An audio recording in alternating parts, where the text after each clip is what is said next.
guys, welcome to lesson 4. This is where it's going to get interesting. We are finally going to be making some trades.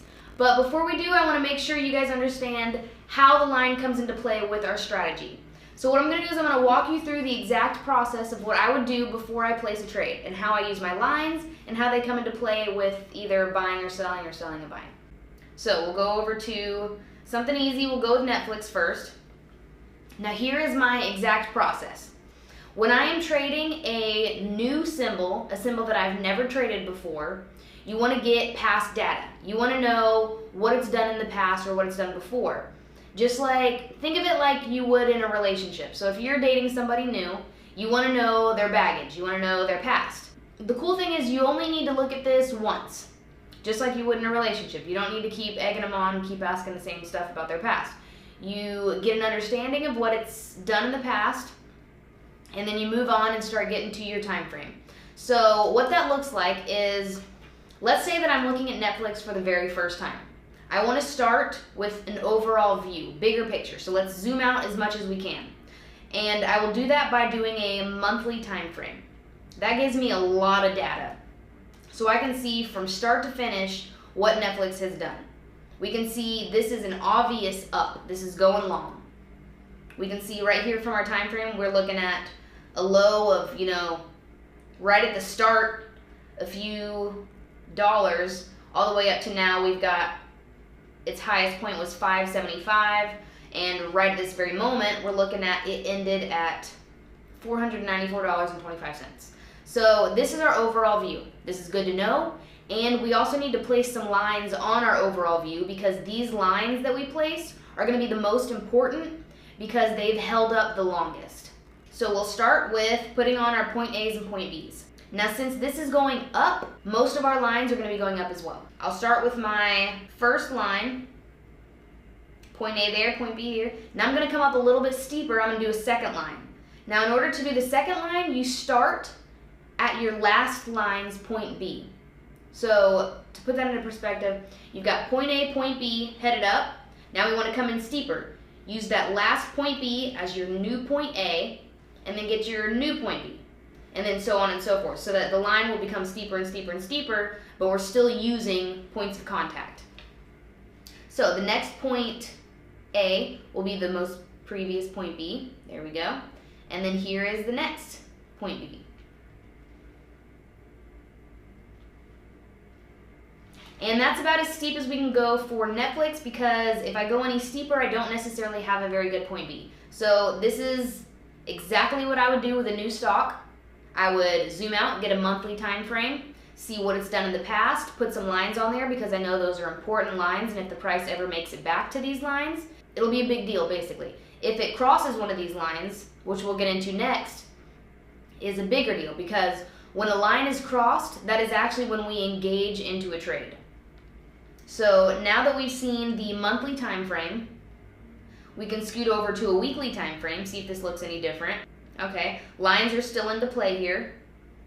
I can actually come in with one steeper line, point A here, point B there, and I'm going to even come in one more steeper, point A there, point B, I'd say about right there. Okay, there we go. So I've got a point A and a point B for this time frame. Let's bring it in a little closer and look at a daily time frame. See if that changes our view at all.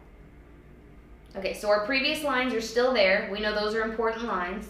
And now even though we saw that based on a monthly time frame and a daily time frame and a weekly time frame, Netflix has been going up, but you can see here for the past few months it's actually gone sideways. It hasn't been able to get below this 460-ish area, and it hasn't been able to go higher than the 571. So it's been bouncing in between these two prices. So yes, overall it's up, but most recently it's kind of gone sideways. Now that we've kind of looked at a monthly and a weekly and a daily, this was basically our research. This was us doing the research on a stock, seeing what it's done in the past and what direction it looks like it's going in moving forward. So once you do this, you do not have to do it again. You do it once and move on. So now that we have placed our lines, our important lines on Netflix, we can now move to our desired time frame. So I'll go ahead and go into time frame specifically. So depending on your lifestyle will depend on the time frame that you're going to be using to trade. I'll use my lifestyle for example first, and then we'll move on to maybe one that might fit your lifestyle better. I do not trade all day. So I'm not getting up at 6:30 in the morning if I'm in California, or I'm not getting up at 9:30 in the morning on Eastern time. I will actually look at a symbol throughout the day while I'm doing other things. So I'm not the person that's going to need to hold my trades overnight. So I only trade within the day.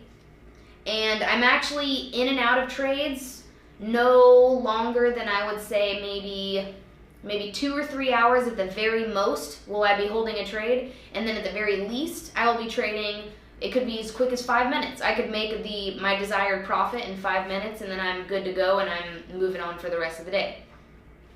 So that type of lifestyle where you're just picking up your phone, looking at a symbol right then and there when it's convenient, seeing if it's a good time to engage or not, and then putting your phone down and moving on with the rest of your life or the things you've got going on in your day, a 5-minute time frame has been perfect for that lifestyle. It's not too quick, you're not making too many decisions, and it's also not too zoomed out. So let's say the next example would be someone who is holding trades for a long period of time.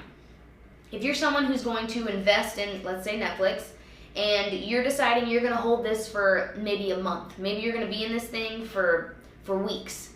So you don't need to look at a 5-minute time frame, because what the price is doing within every 5 minutes doesn't really faze you, because you're holding this for multiple days, maybe weeks, maybe an entire month. So what it does in this teeny tiny little time frame is not going to bother you as much as it would for me, where I'm engaging for just a few minutes or just a few hours. So if you're the kind of person that's going to be holding your position for a longer time frame, I think maybe a 60-minute time frame would be better for you. So you're only concerned about what the price is doing every hour. You very well could be moving on to maybe a daily time frame. Maybe you're only concerned about what the price does each day.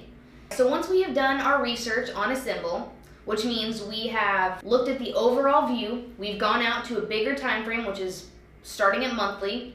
We look at our monthly time frame, see what this symbol has done overall. We'll come in a little closer, we'll go to a weekly time frame. Now while we're doing this research on our symbol, we're also going to be putting our lines on our point A's and point B's in either direction. So if a symbol happens to be going down for a very long period of time, we'll be putting our down lines on point A's and point B's. And if a symbol is going up for a long period of time, then we'll be putting our up lines on point A's and point B's. But it's important to put your lines on this previous data, because those lines just mean that they hold more power. They are more significant because they've held up the longest. Now once we put those lines on the screen though, and I can't repeat this enough, you won't need to do this every time. So you'll just do your research on this certain symbol that you're trading one time, and then move on to your desired time frame. Which most likely, I think for most of us now in this day and age, I don't think trading is going to be a full-time job for everyone. I think this is going to be something we can fit into a lifestyle that we already have. So we can continue working either a 9-to-5 job, or if you're an entrepreneur and you've got tons of things going on throughout the day, I think this is perfect to be able to fit in to where if you've got some downtime for, an hour or two, you'll pick up your phone, make a few trades, and then be done. And I think the best time frame for that specifically is going to be your 5-minute time frame. It's very comfortable. You're not too aggressive. You're not looking at a 1-minute time frame to where you're seeing where the price is going every single minute, making trades off of every minute. I think that the 5-minute is going to be your most comfortable. And to be honest, I think it ranges between a 5-minute and a 10-minute. So between those two, and you'll be able to find out what kind of trader you are based on, the decisions you make on different time frames. And I would recommend, once we start getting into making trades, to practice with multiple time frames. See if your lifestyle fits a 5-minute better. If maybe you're only looking at your phone for maybe an hour at a time on your downtime, maybe 5-minute is perfect. Or if you've got a lot more time than that, let's say maybe you've got 3 hours to kill. A 10-minute time frame might be a little bit easier for you to trade with, because you don't need to know every 5 minutes what the price is doing, because you've got plenty of time to sit here and make these trades. So 10 minutes is kind of more of a chill time frame, I would say. So let's just start out at where I trade, and that's a 5-minute time frame. I think that's a really comfortable place to start, and I think that's a great place for you to start too. Once you get your time frame on the screen, you are able to zoom in and zoom out of the chart. I want you to hit that time frame and then zoom out as far as it will let you go for that specific time frame. So here we go. We're looking at Netflix. We're looking at a 5-minute time frame. Let's go ahead and put some lines on the screen.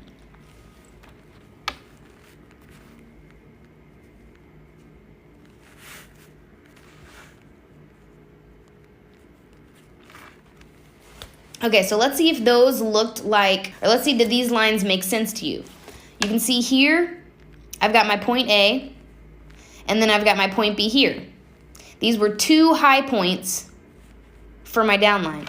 And now you can see for my upline, I've got the lowest, most recent low point, and then I've got the second lowest point. And this is all very recent. So this is specifically a updated time frame. Right here, this $4.94.25 is where Netflix closed today. Okay, let's talk about how these lines are going to help us engage in a trade. How will they tell us when to buy, when to sell? How will they tell us when to get out, when to get in? So we're going to start real simple here. I've got a chart in front of me, and I'm going to place 2 lines, 2 of the most recent lines. I'm going to place an up line and a down line. Let's see if these make sense to you. So my most recent low point is going to be right here. And then my point B is going to be right here.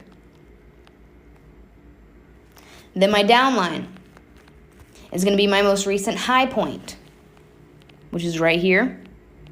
And the point B is right here.